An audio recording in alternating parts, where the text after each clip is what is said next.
વાગડ પંથકમાં એવું કોઈ ગામ નહીં હોય કે જેના પાદરમાં કોઈ અડીખમ ઇતિહાસ ન હોય. આ છે અમારું રાપર તાલુકાનું ઉમૈયા ગામ.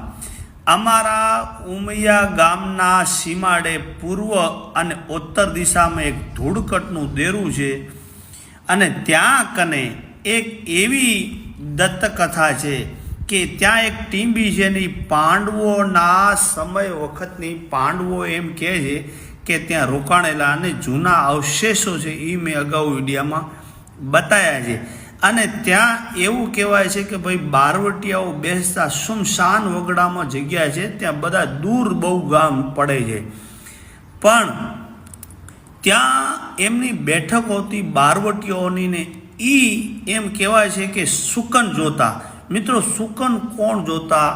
કે જે શકનાવતી માણસો સુકન જોઈને જાય તો જ સુકન મળે તો જ જાય, ન કોઈ રીતે કોઈ પણ ગામ ન ભાંગતા.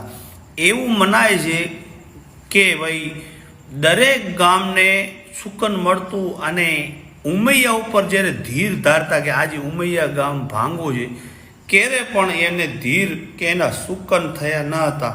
ક્યાં ને કે એવું કહેવાય છે કે ઉપર ખુબડી માતાનું મંદિર છે ને ખુબડી માતાની ખૂબ આ ગામ ઉપર એક એવી કૃપા છે, એટલે તેથી આ ગામ ક્યારેય બારવટીયાએ ભાંગ્યું નથી એવી વાતો જાણવા મળી.